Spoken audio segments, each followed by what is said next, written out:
Sur la route de Delhi, au nord de Jaipur, à 11 km, nous voici à Amber.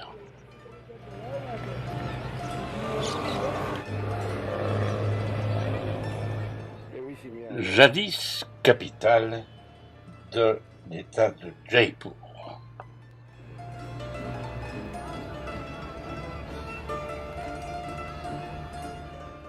La construction de ce palais forteresse fut commencée en 1592.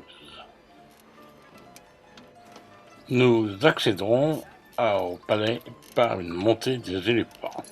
On nous voit rentrer dans le fort. Ancienne capitale de la région. Le palais fut ensuite agrandi par les Jai Singh avant leur installation à Jaipur. Magnifiquement située à flanc de colline, la forteresse est exemple d'architecture rajpoute. Le palais surplombe un lac sur lequel se reflètent les terrasses et les remparts.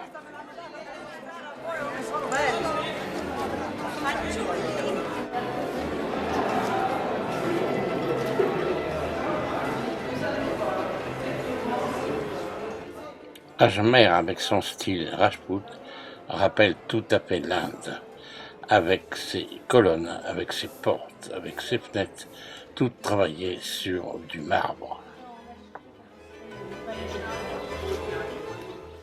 Par contre, le petit inconvénient de l'Inde, ce sont ces moussons. Et pourquoi ces moussons? Parce qu'elles apportent un terni, une humidité, de la mousse sur les bâtisses.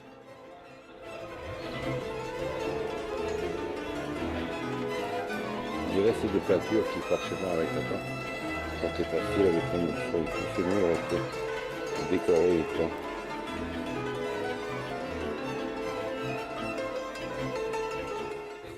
Nombreux sont ces coupoles qui rappellent tout à fait le style moghol, puisque celui qui a aménagé Amber était un des favoris de Akbar. C'est caractéristique de l'art moghol, mais de 45, peut-être les jeunes filles jusqu'à 50 degrés. Faut-il dire qu'à l'époque, quand même, on avait très bon goût, et nombreux étaient les artistes.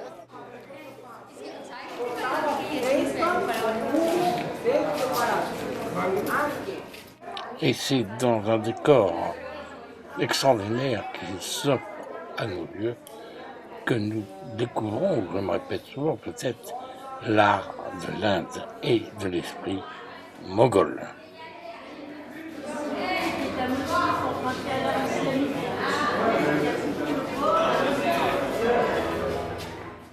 Partout, murs et plafonds sont décorés.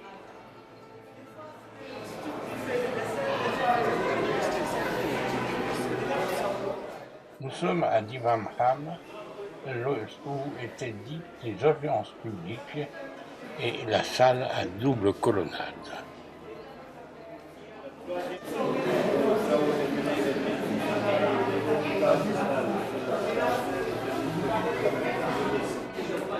Par contre, lors de nos visites, nous voyons des sculptures, nous voyons des dessins, des formes géométriques, mais nous ne trouverons jamais de visage.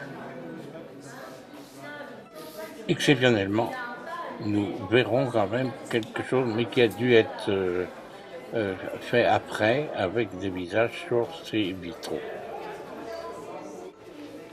Compte tenu de la population indienne, nous verrons de nombreux Indiens visiter ces châteaux, ces palais.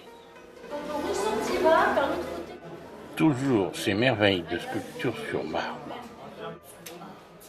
Là était la chambre du Maharaja et qui, par un système d'éclairage, lui permettait de pouvoir imaginer que c'était le ciel qui était au-dessus de sa tête avec les étoiles.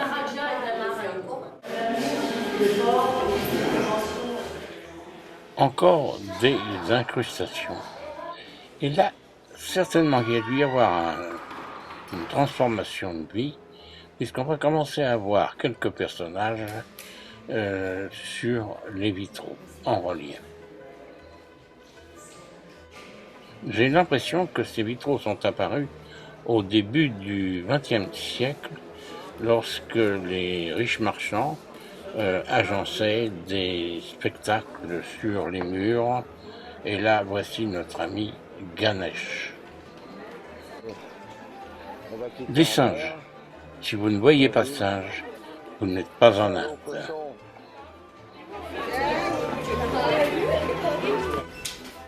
Après une visite un peu rapide, nous voici sur nos 10 km de retour vers la ville de Jaipur.